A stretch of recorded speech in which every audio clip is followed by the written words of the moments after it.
Good morning children. Online class 2020-21 में आप सभी का स्वागत है। बच्चों, आज मैं व्याकरण के तहत आप लोगों को वाक्य भेद पढ़ाने जा रही हूँ। वाक्य भेद रचना के आधार पर। सबसे पहले मैं ये कहना चाहूँगी कि वाक्य क्या है। वाक्य भाषा की लघुत्तम इकाई है। यह आप लोगों ने पिछले साल भी पढ़ा होगा।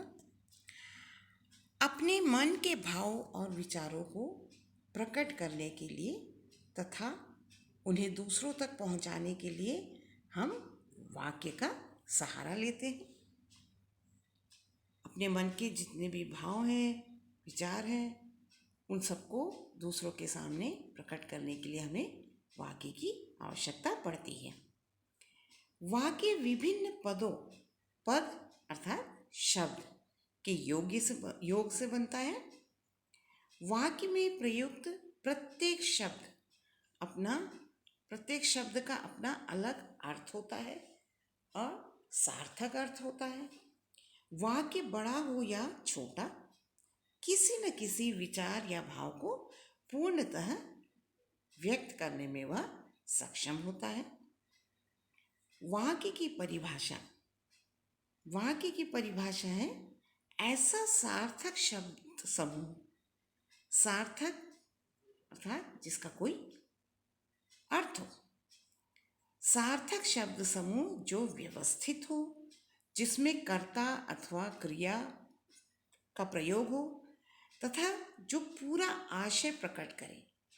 आशय अर्थात पूरा अर्थ प्रकट करे, वाक्य कहलाता है। जैसे उदाहरण में, छात्र पुस्तक पढ़ रहा है, ये वाक्य पूरा अर्थ प्रकट कर रहा है। बच्चे पतंग उड़ा रहे हैं। अब वाक्य के अंग देखते हैं। वाक्य के दो अंग हैं। एक उद्देश्य, वाक्य में जिस वस्तु के विषय में कहा जाता है उसे हम उद्देश्य कहते हैं। और विधेय, वाक्य में उद्देश्य के विषय में जो कुछ भी कहा जाए उसे विधेय कहते हैं। उद्देश्य एवं विधेय से संबंधित कुछ उदाहरण मैं बताने जा रही हूँ। श्याम ने बाजार से फल लिए, पान वाले ने साफ बता दिया था, नेताजी सुंदर लग रहे हैं।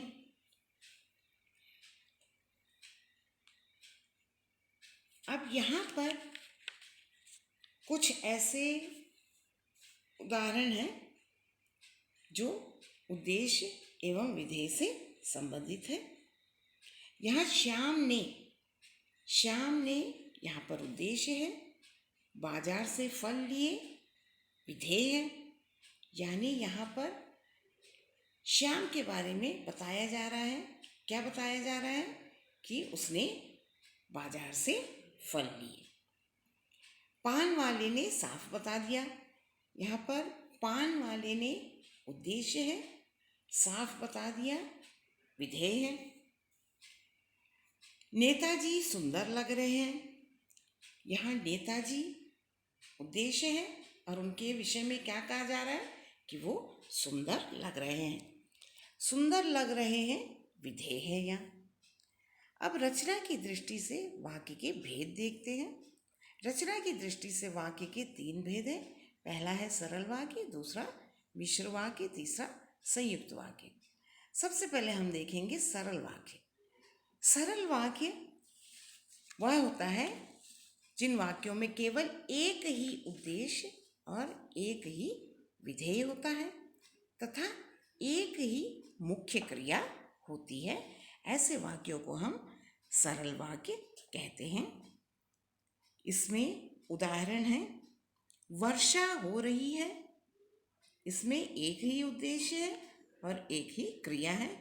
माँ ने खाना बनाया, उद्देश्य एक है और एक क्रिया है। गाड़ी छूट रही थी।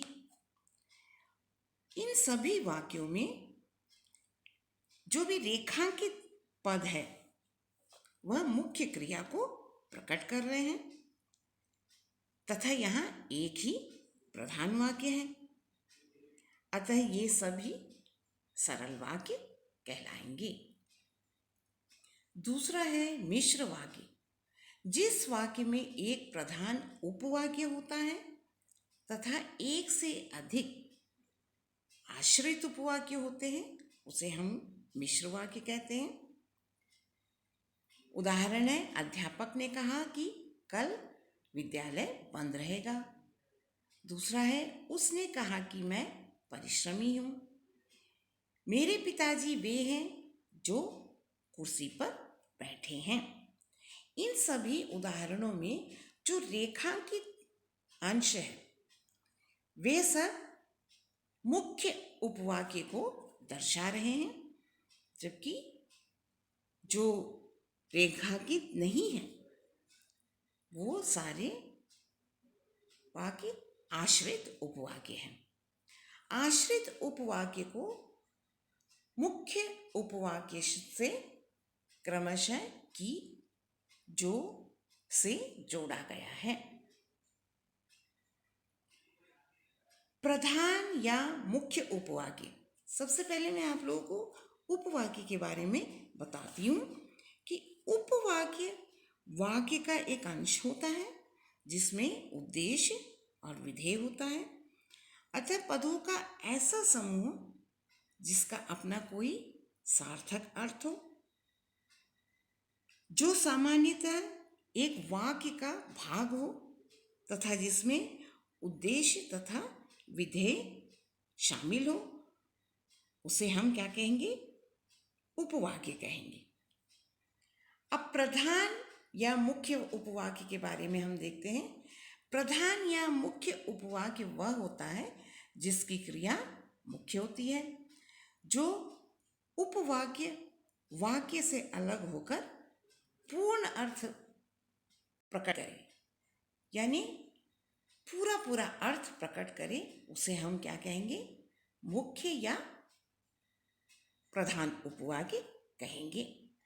आश्रित उपवाक्य, आश्रित उपवाक्य वे उपवाक्य हैं जो मुख्य या प्रधान उपवाक्य के बिना कभी भी पूरा अर्थ प्रदान नहीं करता।